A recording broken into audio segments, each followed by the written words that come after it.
What it is, YouTube, it's your boy, Chris the Trucker. On my little 30-minute break, man. About to go in here and grab me a little something to eat at this old Love's I'm at. Headed to Houston, Texas, man. Hope everybody had a good New Year's. See what I'm doing for it. Working. That's what I need to be doing. But today's video, man, talk a little bit about doing your research. Talk a little bit about doing your research and making sure you're making the right decision before you come out here. You know, it's a new year. A lot of new people trying to get into this game. So I'm going to tell you a little bit about what I didn't do so y'all won't make the same mistake. So sit back, stay tuned, man.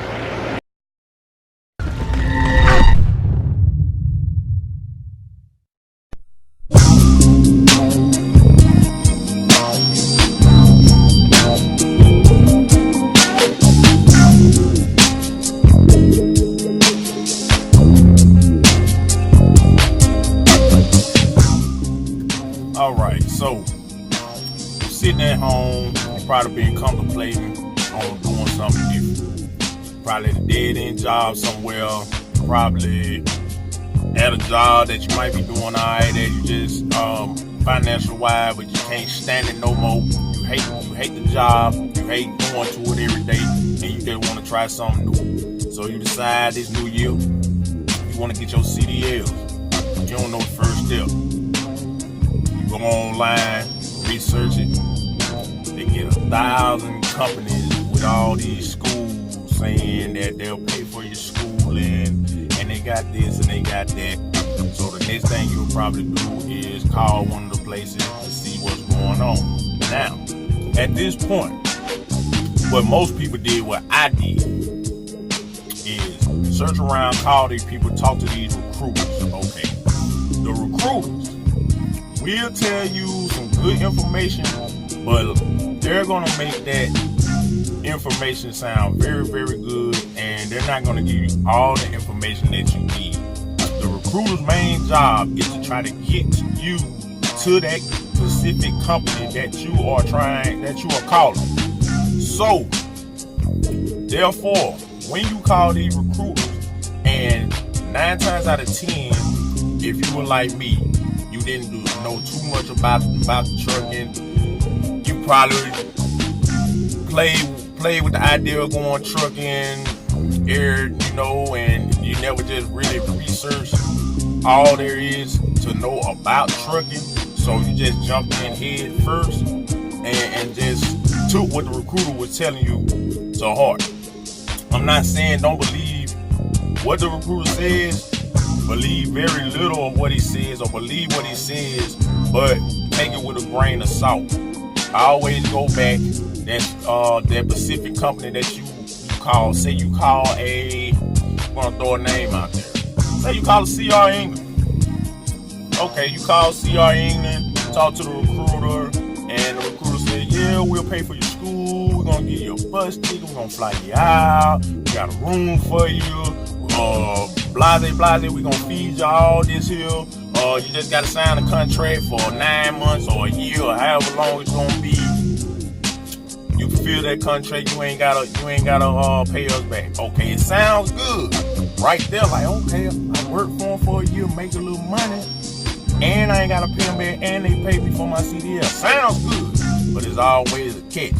Always a catch in the matter.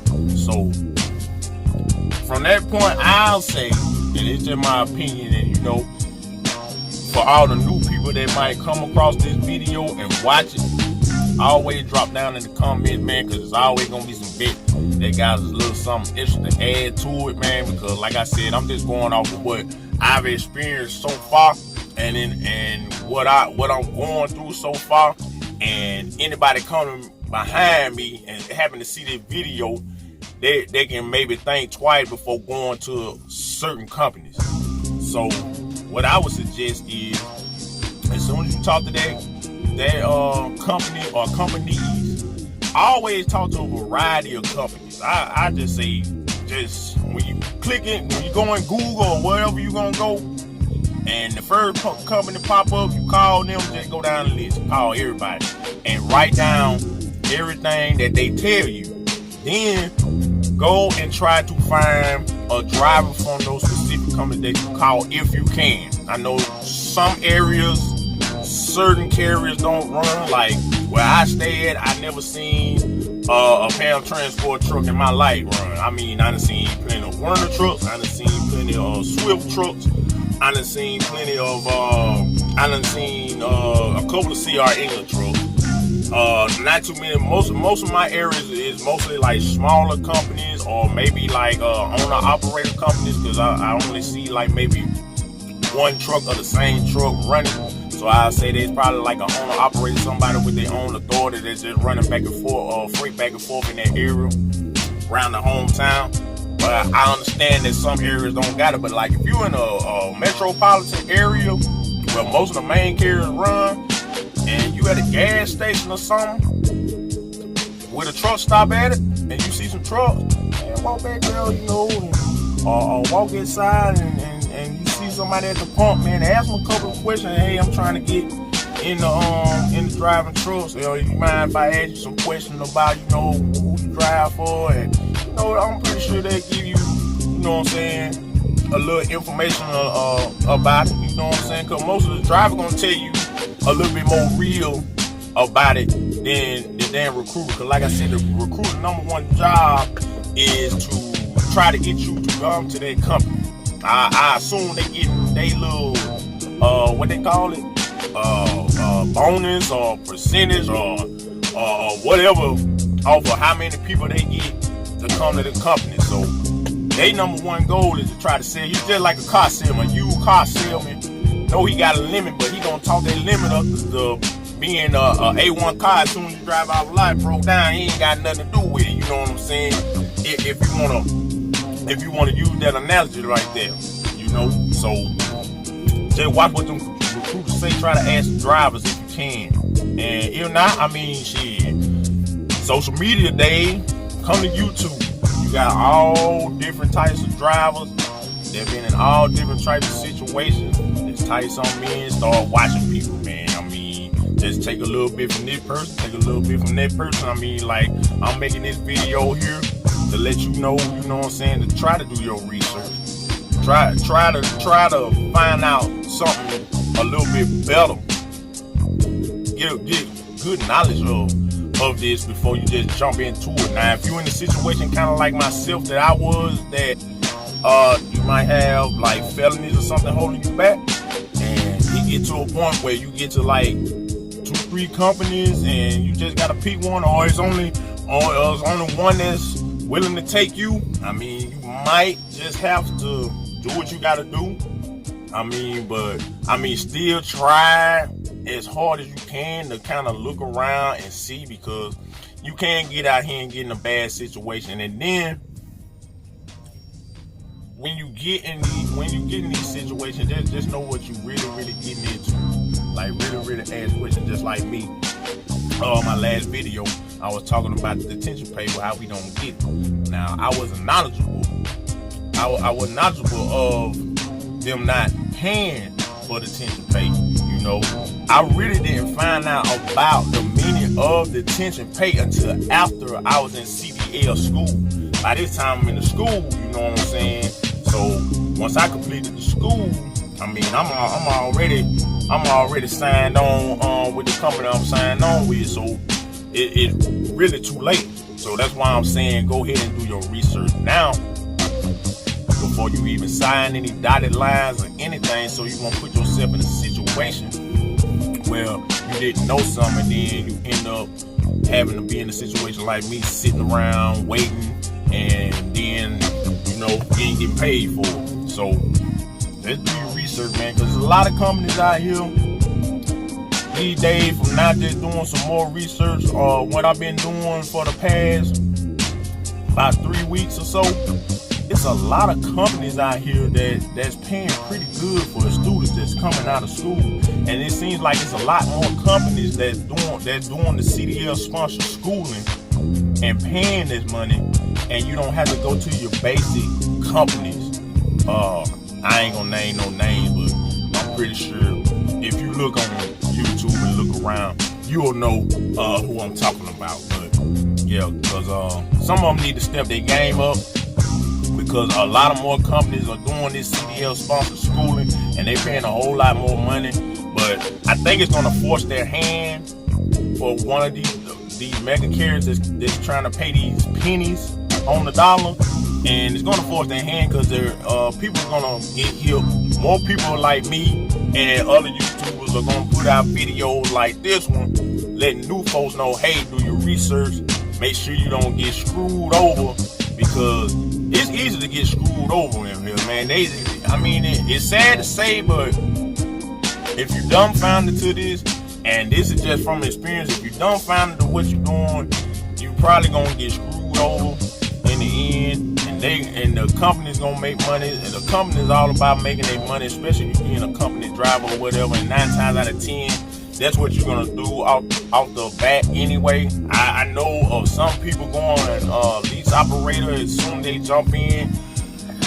I'm not gonna say it's wrong and don't do it. I'll say it depends on your situation. I mean, if you somebody that came from a trucking background, and like your daddy drove trucks for 25, 30, 40, 50 years, and your uncle drove too, and you got a lot of people in your background, and you just been around it your whole life, you might come out here and be a lease owner operator off the bat and don't have no problem. But like somebody like me, like I got one cousin that started driving trucks maybe 2 years ago, and I had another cousin that drove trucks for about 25 years, but he died, so I can't really get no knowledge from him. Like, I don't really have nobody that I grew up around driving it, so I didn't grow up in it. It was just something that once I got to a point where I was just tired of my dead-end job and sick of my situation and want to put my family in a better situation, that's what I did. So, I jumped in it like that.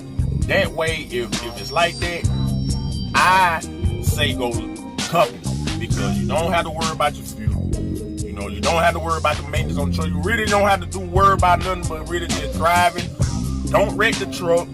Get your loads there on time and just learn the game. You know what I'm saying? So that should be the best way to go.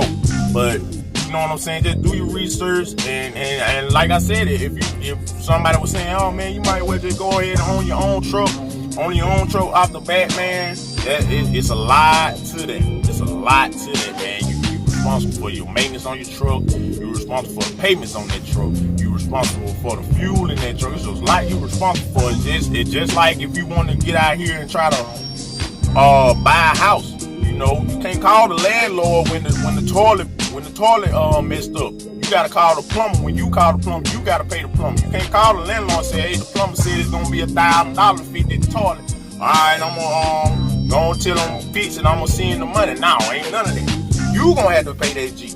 You know what I'm saying? Same thing with the truck. So I'm just saying that to say this, because it's gonna be a lot of things, not even just from the recruiters. You gotta kind of watch what people tell you too, because some people will tell you, you know what I'm saying? So I haven't experienced this per se myself, but I'm just saying it. I'm pretty sure it is people that'll be out here and be like, yeah, you can do this and you can do it like that, man. It ain't no problem, it ain't no thing. I mean, I think there's far few in between as far as the driver's side concerned. The recruiter side, yeah.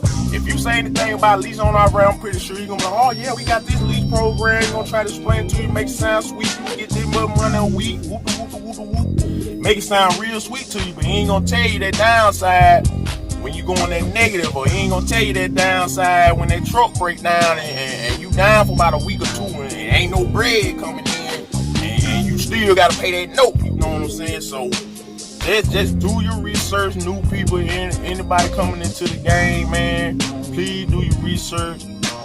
Get you a list of questions. Just look up everything about trucking you can with YouTube, Google, whatever tool you can use on this internet. Just look it up, write it down. Then when you come to the recruiter, you can ask them questions about, just like I didn't know about the detention pay. The detention pay being that if I'm sitting for so long, I get so much an hour. Ask them about detention pay. Ask them about maintenance layover pay. I mean, you know what I'm saying? Ask them about, you know what I'm saying, how much it is, how much they get paid per mile. You know, I'm about the mileage, about how they run, which they're gonna tell you off the bat. Oh yeah, you're gonna get if you're solo, you're gonna get 3,000 miles a week. Count around that off. I mean, you can get 3,000 miles a week. It might be some people that's out there that's getting 3,000 miles a week, but for the most part, from just talking to drivers, talking to different truck drivers, 2,500, 2,000 be like that normal range. 2,500, 3,000 is just nuts to the wall pushing. Like you ain't sat none. You got your load, you drop that bitch off, and you picking another one up just like this, like clockwork. So just be mindful, man. I just want to put this out for anybody that may be coming in after me, you know, because when I was coming in, I used YouTube as a tool. You know, I did different truck drivers, listened to different truck drivers and everything. I kind of did it kind of late. I kind of did it backwards because I didn't do it when I first was thinking about it. I kind of waited till I set everything up for schooling and then got all the way in tune with it. So I just tell you, hopefully, if you knew, you come across this video, you watching this video, it was just one of them thoughts in your mind, like, man, I'm ready to make a change in my life. And if they tell you that you're gonna make a lot of money your first year, you ain't gonna be assed out. You can be assed out at first, but you ain't just gonna be assed out. I'll put it like this: you probably, depending on where you go and depending on what situation you get in, you might make some McDonald's money for a while. That's what I'm making. I was a manager at a restaurant. I was making about $400-500 a week. That's about what I'm making now. You know, and it gets discouraging out here, man. It gets discouraging out here, but now you got to put in your mind and think about one thing.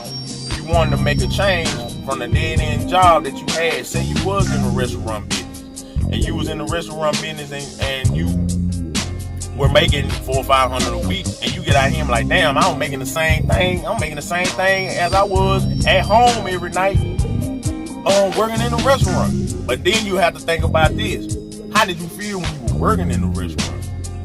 You want to get away from that, right? I know I did. And when it get tough out here, that's what I kind of think about. And we like, well, okay, I'm making the same money. I ain't making no money like somebody, but at least I am trying to get. I got a career that I can build in, and it's like I'm starting off right now, and it's kind of bullshit, but it ain't nothing compared to what I left. And I don't want to go back to what I left. Even though if I can be at home on my bed every night and make the same amount of money, I don't want to go back to what I left.